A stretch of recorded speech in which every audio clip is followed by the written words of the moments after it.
இன்றைக்கும் நம்ம மார்க்கெட் தொடர்ந்து கீழே தான் போயிட்டுருக்கு. நிஃப்டி 50 இன்றைக்கும் நெகட்டிவில் தான் க்ளோஸ் ஆகிருக்கு. மேக்ஸிமம் நிறைய இண்டெக்ஸு இன்றைக்கி நெகட்டிவில் தான் க்ளோஸ் ஆகிருக்கு. Kalyan jewellers, angel one, oil India, Tata motors, BESC ஷேரை பற்றி பார்க்க போகிறோம்.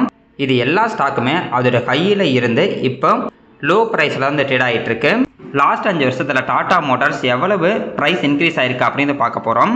ஸ்டாக்ஸை பற்றி பார்க்கறதுக்கு முன்னாடி இந்த ஸ்டாக் பாத் டு வெல்த் இந்த புக்கில் இருந்து நம்ம ஷேர் மார்க்கெட்டில் டிப்ஸ் ஒன்று பார்த்துடலாம்.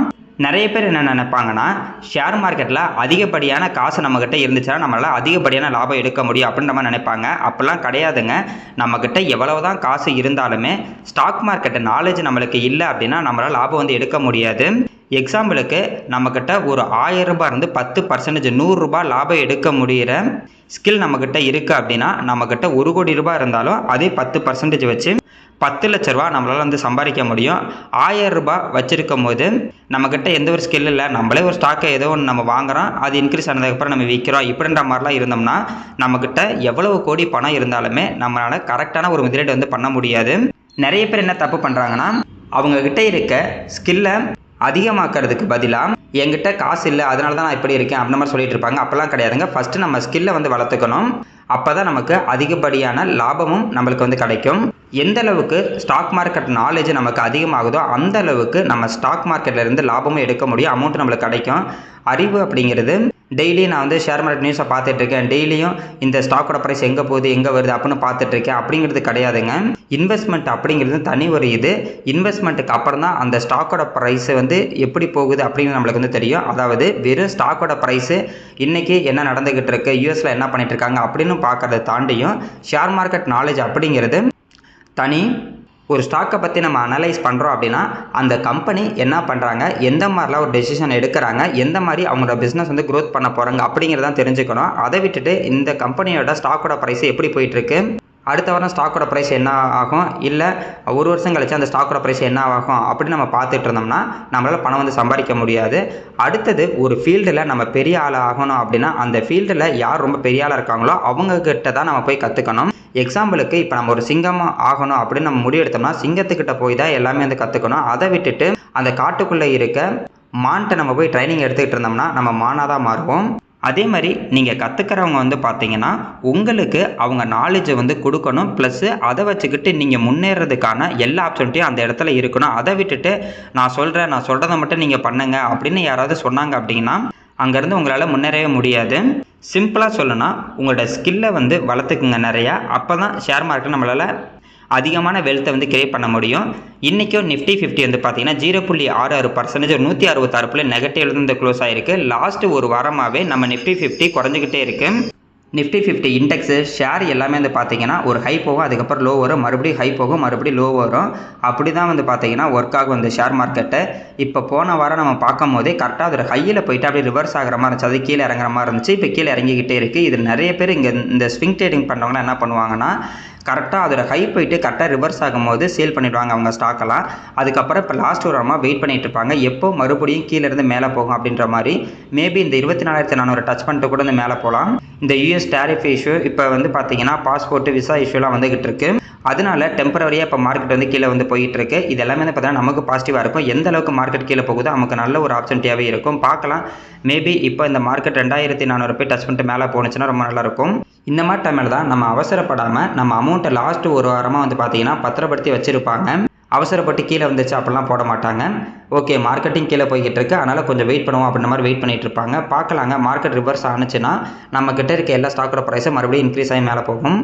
பிஎஸ்சி ஷேரு இப்போ இதை கண்டினியூ நம்ம வந்து பார்த்துக்கிட்டு தான் இருக்கோம். கரண்ட் ப்ரைஸ் 2046 ரூபாய் ட்ரேட் ஆகிட்டு இருக்கு. இந்த ஸ்டாக்கோட ப்ரைஸ் 3000க்கு மேலே போயிட்டு இப்போ வந்து பார்த்தீங்கன்னா வெறும் 2046 ரூபாய்க்கு தான் ட்ரேட் ஆகிட்டு இருக்கு. இதுக்கு முன்னாடி இருந்த லோ வந்து பார்த்தீங்கன்னா இந்த 2100 ரூபா தான். அது கட் பண்ணி இப்போ வந்து கீழே போயிருக்கு. இதுக்கு முன்னாடி இருந்த அந்த ஹை அப்படி இருந்த 2000 தான். மேபி இந்த 2000 டச் பண்ணிட்டு மேலே போணுச்சுன்னா ரொம்ப நல்லாயிருக்கும். இல்லை இதையும் உடச்சிக்கிட்டு கீழே போகுதுன்னா அந்த 1750 ரூபா தான். இல்லை மார்க்கெட் வந்து ஃபுல்லாக நெகட்டிவில் போயிடுச்சுன்னா கூட 1250 ரூபாய்க்கு போகிறதுக்கு ஒரு வாய்ப்பு இருக்குது. ஆனால் அப்படி போகுமா என்னன்னு தெரிலங்க.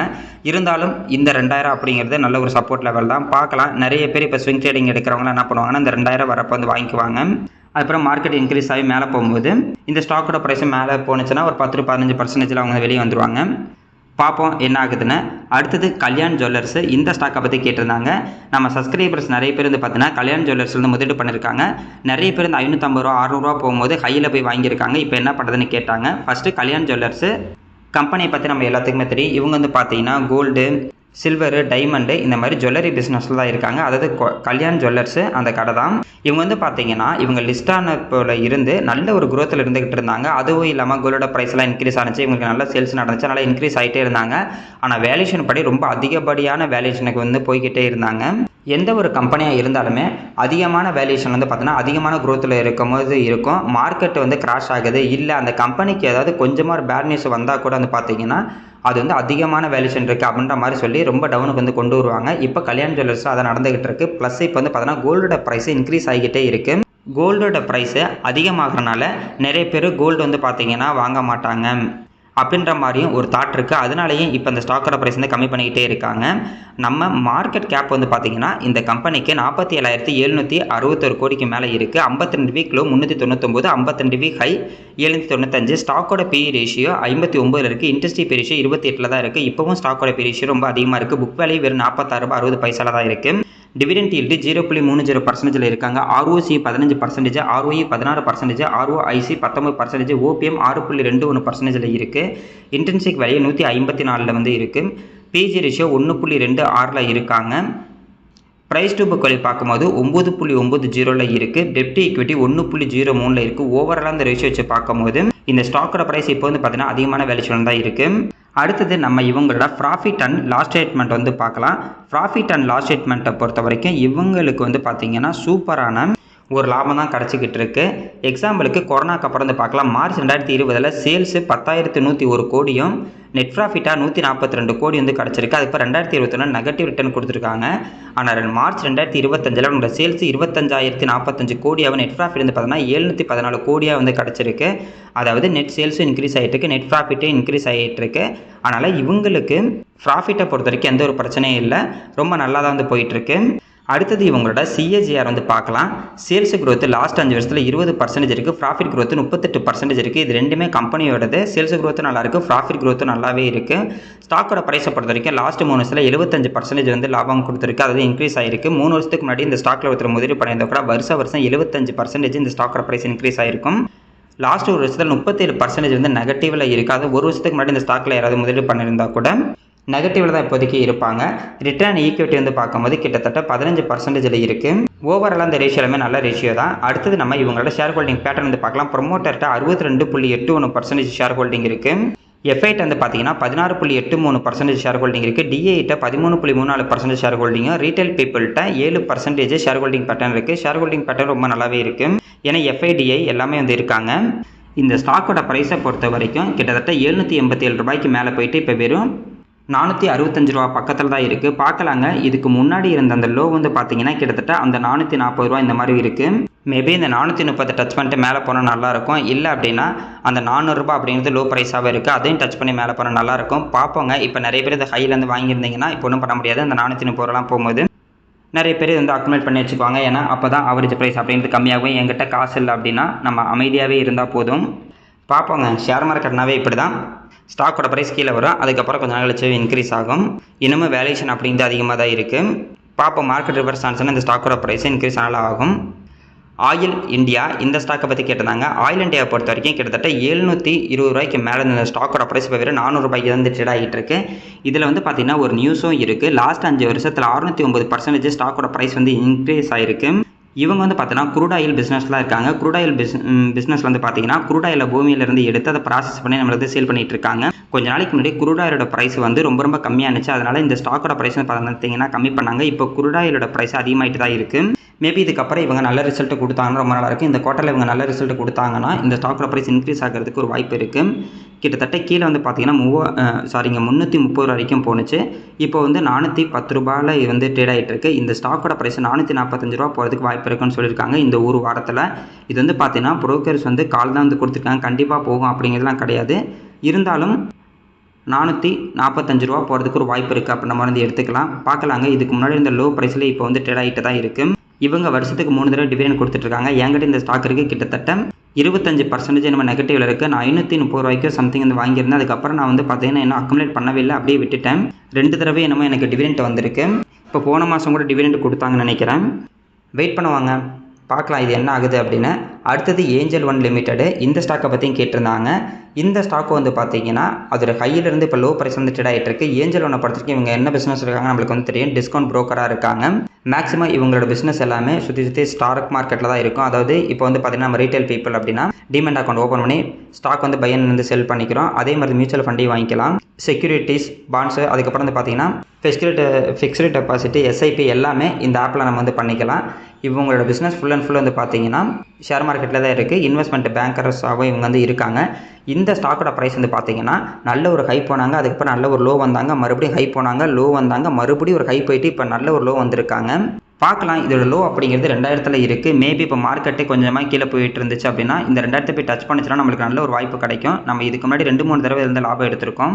இன்னொருத்தங்க என்ன கேட்டிருந்தாங்கன்னா அவங்க ஹை ப்ரைஸில் வாங்கியிருக்காங்க போல், என்ன பண்ணுறதுன்னு பார்க்கலாங்க. நீங்கள் ஹை ப்ரைஸில் வாங்கிட்டு இந்த ஸ்டாக்கோட ப்ரைஸ்லாம் நல்ல ஒரு லோ ப்ரைஸ் போயிடுச்சு, அதை நம்ம வாங்கினது இப்போ நல்ல ஒரு லோ ப்ரைஸ் போணுச்சுன்னா நம்ம அக்குமுலேட் பண்ணுறதை பற்றி யோசிக்கணும். மினிமம் வந்து பார்த்தீங்கன்னா நம்ம ஒரு ஸ்டாக்கை வாங்குகிறோம், அது 10% கீழே வந்து டவுன் ஆனதுக்கப்புறம் நம்ம அக்குமுலேட் பண்ணால் வந்து கரெக்டாக இருக்கும். நிறைய பேர் என்ன பண்ணுவாங்கன்னா 1%, 2%, 5% டவுன் ஆனாவே நான் வந்து அக்குமுலேட் பண்ணுறேன், காசு இருக்கு அப்படின்ற மாதிரி யோசிப்பாங்க. அப்படி பண்ணாமல் நம்ம வாங்கினதுக்கப்புறம் அந்த ஸ்டாக் ஒரு 10% கீழே போணுச்சுன்னா அப்போ நம்ம அக்குமுலேட் பண்ணோம்னா கரெக்டாக இருக்கும். இவங்க ஏன் லோ ப்ரைஸ் போனாங்க அப்படின்னா இவங்களோட ரிசல்ட் அப்படிங்கிறது போன குவார்ட்டரில் கம்மியாக தான் கொடுத்துருந்தாங்க. அது வந்து பார்க்கலாம். இந்த ஜூன் 2025 இவங்களோட சேல்ஸ் 1141 கோடி, நெட் ப்ராஃபிட் வந்து பார்த்தீங்கன்னா வெறும் 114 கோடி தான் வந்து கொடுத்துருக்காங்க. ஆனால் இதுக்கு முன்னாடி ஜூன் 2024 சேல்ஸ் 1405 கோடி, நெட் ப்ராஃபிட் வந்து பார்த்தீங்கன்னா 293 கோடி வந்து கொடுத்துருக்காங்க. அதனால் குவார்ட்டர் கம்பேர் பண்ணாலும் சரி, இல்லை இயர் ஆன் இயர் கம்பேர் பண்ணாலும் இவங்களோட net sales plus net profit ரெண்டுமே அடி வாங்கியிருக்கு. அதனால தான் இப்போதைக்கு இந்த ஸ்டாக்கோட ப்ரைஸ் வந்து பார்த்தீங்கன்னா கீழே இருக்குது. அதுவும் இல்லாமல் இங்கே கீழே இருக்க சார்ட் வந்து பார்த்தீங்கன்னா இதோட பிஇ ரேஷியோ தான். பிஇ ரேஷியோ பொறுத்த வரைக்கும் இப்போதைக்கு ஆவரேஜ் பிஇ ரேஷியோவில் தான் இருக்குது, 20 பக்கத்தில் தான் இருக்குது. ஆனால் கீழே வந்து பார்த்தீங்கன்னா கிட்டத்தட்ட 13 பிஇ ரேஷியோ வரைக்கும் கீழே போயிருக்கு. அதிகபட்சம் வந்து பார்த்தீங்கன்னா 30க்கு மேலே இருந்திருக்கு. பார்க்கலாம், இப்போ வந்து ஆவரேஜ் பிஇ ரேஷியோவில் தான் இருக்குது.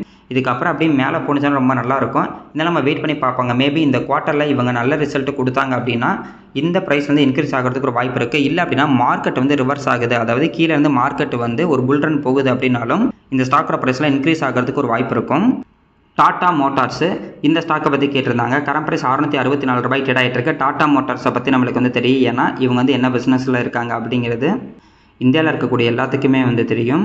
இப்போ வந்து பார்த்தீங்கன்னா ஜிஎஸ்டி 2.0 வந்து போயிட்டுருக்கு. அதாவது ஜிஎஸ்டியை வந்து குறைச்சிருக்காங்க. அதனால் காரோட சேல்ஸ் எல்லாமே அதிகமாகிறதுக்கு வந்து நிறைய வாய்ப்பு இருக்குது. அதனால் இவங்களோட சேல்ஸ் வந்து அதிகமாகிறது வாய்ப்பு இருக்குது. அதனால் இந்த குவார்ட்டரில் வந்து பார்த்தீங்கன்னா மேபி இந்த குவார்ட்டர்லாட்டியும் அடுத்த குவார்ட்டரில் அதிகப்படியான லாபம் கிடைக்கிறதுக்கு இவங்களுக்கு வந்து ஒரு வாய்ப்பு இருக்குது. அப்படி கிடச்சதுன்னா ரொம்ப நல்லாவே இருக்கும். லாஸ்ட் 5 வருஷத்தில் 422% இந்த ஸ்டாக்கோட ப்ரைஸ் வந்து இன்க்ரீஸ் ஆகிருக்கு. நம்ம சப்ஸ்கிரைபர் வந்து கேட்டிருந்தாங்க டாடா மோட்டார்ஸ் அவங்ககிட்ட இருக்காமல் லாஸ்ட் 5 வருஷத்தில் எவ்வளோ லாபம் வந்திருக்கு அப்படிங்கிறத சொல்லுங்கள் அப்படின்ற மாதிரி. ஏங்க இப்போ 5 வருஷத்துக்கு முன்னாடி 127 ரூபாய் இருக்கும்போது நீங்கள் வாங்கியிருந்தீங்கன்னா இப்போ வந்து பார்த்தீங்கன்னா ஒரு 4.22 மடங்கு வந்து அதிகமாக இருக்கும். இதுவே ஹையில் இருந்தப்போ கிட்டத்தட்ட அந்த 1000 ரூபாய்க்கு மேலே போனப்போலாம் நல்ல ஒரு லாபத்தில் வந்து இருந்திருக்கும். இப்போ பார்க்கலாம், இந்த டாடா மோட்டார்ஸ் வந்து பார்த்தீங்கன்னா நல்ல ஒரு லோ ப்ரைஸில் தான் இருக்குது. அதாவது ஹையில் இருந்து நல்ல ஒரு லோ ப்ரைஸ் வந்து மெயின்டெனன்ஸ் வந்து பண்ணிகிட்டு இருக்கு. மார்க்கெட் கேப்பை பொறுத்த வரைக்கும் 2,44,000 கோடிக்கு மேலே இருக்குது. 52 கிலோ 536, 52 ஹை 1000 ரூபாயில் இருக்குது. ஸ்டாக்கோட பேரிஷியோ 11, இண்டஸ்ட்ரி பேரிஷியோ 38 இருக்குது. Book value 315, ROC 20%, ROE 28%, ROIC 35%, OPM 11% இருக்குது. ஓவரால் அந்த பர்சன்டேஜ் எல்லாமே சூப்பரான ஒரு பர்சன்டேஜ் தான். இன்டென்சிக் வேல்யூ 640 ரூபாயில் இருக்குது. பிஜி ரேஷியோ 0.17 இருக்காங்க. சேல்ஸ் growth நெகட்டிவ்லையும் ப்ராஃபிட் growth வந்து பார்த்தீங்கன்னா நெகட்டிவில் தான் இருக்குது. அதனால தான் இந்த ஸ்டாக்கோட ப்ரைஸ் வந்து கம்மியாக இருக்குது. அதாவது லாஸ்ட் 2 குவார்ட்டராகவே இவங்களோட சேல்ஸ் அப்படிங்கிறது அடி வாங்கிட்டே இருந்தது. ப்ராஃபிட் எந்த அளவுக்கு ஒரு கம்பெனிக்கு அதிகமாகுதோ அந்த அளவுக்கு அந்த ஸ்டாக்கோட ப்ரைஸ் வந்து பார்த்தீங்கன்னா லாங் டர்ம் வந்து அதிகமாகும். டெப்ட் ஈக்விட்டி 0.62 இருக்குது. ப்ரைஸ் டு புக் வேல்யூ பார்க்கும்போது 2.11 இருக்காங்க. ஓவராலாக இந்த ரேஷியோ வந்து பார்த்தீங்கன்னா நல்ல ஒரு ரேஷியோ தான். பார்க்கலாங்க, இப்போதைக்கு டாடா மோட்டார்ஸ்லாம் ரொம்ப கீழே தான் இருக்குது. இவங்க மறுபடியும் இவங்களோட சேல்ஸ் அதிகமாக்குறாங்க, இல்லை புது மாடல் கொண்டு வந்து இப்போ எப்படி பார்த்தீங்கன்னா மகேந்திரா வந்து புது மாடல் ஈவிலாம் கொண்டு வந்தாங்க, நல்ல ஒரு ஹிட் ஆகிட்டாங்க. அந்த மாதிரி இவங்களும் ஏதாவது ஒரு மாடல் கொண்டு வந்தாங்கன்னா மறுபடியும் இந்த ஸ்டாக்கோட ப்ரைஸ் பார்த்தா இன்க்ரீஸ் ஆகிறதுக்கு வாய்ப்பு இருக்குது. பார்ப்போங்க. டாடா மோட்டார்ஸும் நல்ல கம்பெனி தான். அதோட ஹையிலேருந்து நல்ல லோ ப்ரைஸில் இப்போ வந்து ட்ரேட் ஆகிட்டு இருக்கு. இப்போதைக்கு மார்க்கெட் வந்து பார்த்தீங்கன்னா லாஸ்ட் ஒரு வாரமாக அதோட ஹையிலேருந்து நல்ல ஒரு லோ வந்து போயிட்டு இருக்கு. இது வந்து நார்மல் தாங்க. ஸ்விங் ட்ரேட் பண்ணுறவங்க எல்லாருமே என்ன பண்ணுவாங்கன்னா இப்போ வந்து வெயிட் பண்ணிட்டு இருப்பாங்க. மறுபடியும் எப்போ இந்த நிஃப்டி 50 ஒரு நாள் 2 நாள் இன்க்ரீஸ் ஆகுதுன்னு பார்ப்பாங்க. கரெக்டாக இன்க்ரீஸ் ஆகும்போது ஒரு என்ட்ரி எடுப்பாங்க. அதுக்கப்புறம் அது இன்க்ரீஸ் ஆகிட்டே இருக்கும். அதுக்கப்புறம் மறுபடியும் மார்க்கெட்டு மேலேருந்து கீழே ரிவர்ஸ் ஆகிற போது விற்றுட்டு, அதாவது ஸ்விங் ட்ரேட் பண்ணிவிட்டு லாபத்தை எடுத்துகிட்டு மறுபடியும் வெயிட் பண்ணுவாங்க.